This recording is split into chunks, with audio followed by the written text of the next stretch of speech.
ایک دفعہ کی بات ہے، ایلم پہاڑ کے قریب گاؤں جوڑ میں ایک لکڑہارا رہتا تھا جس کا نام علی تھا۔ وہ ہر روز وہ جنگل جاتا اور وہاں سے لکڑیاں جمع کر کے بازار میں فروخت کرتا تھا۔ ایک دن جب علی نے جنگل میں لکڑیاں کاٹ رہا تھا، اس کی ایک کلہاڑی پانی میں گر گئی۔ علی نے بہت دکھ محسوس کیا اور وہ نہیں جانتا تھا کہ کیا کرے۔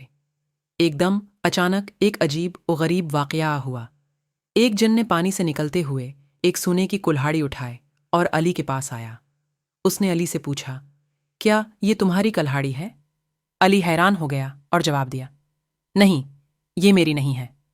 جن نے پھر سے پانی میں چھلانگ لگائی اور دوسری بار ایک چاندی کا کلہاڑی لے کر واپس آیا اور پوچھا، کیا یہ تمہارا کلہاڑی ہے؟ علی نے پھر بغیر سوچے جواب دیا، نہیں، یہ بھی میری نہیں ہے۔ آخرکار جن نے علی کو واپس اس کی کلہاڑی دی اور کہا، یہ تمہارا کلہاڑی ہے؟ علی نے کہا، ہاں، یہ میری کلہاڑی ہے۔ جین نے کہا، تم نے ایمانداری کی مثال قائم کی، اس ایمانداری کے بدلے میں تمہیں یہ تینوں کلہاڑیاں دیتا ہوں۔ علی بہت خوش ہو گیا اور جن کا شکریہ کیا۔ وہ اپنے کلہاڑیوں کے ساتھ گاؤں واپس چلا گیا، خوشی کا احساس محسوس کرتے ہوئے۔ علی کی ایمانداری کی خبر گاؤں میں پھیل گئی۔ لوگ اس کی ایمانداری کی تعریف کرتے رہے اور وہ سب کے لیے مثال بن گیا۔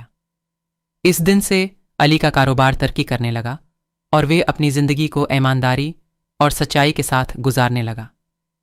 ایمانداری کی قیمت بتانے والی یہ کہانی ہمیں یہ سکھاتی ہے کہ ایمانداری کو اہمیت دینا چاہیے۔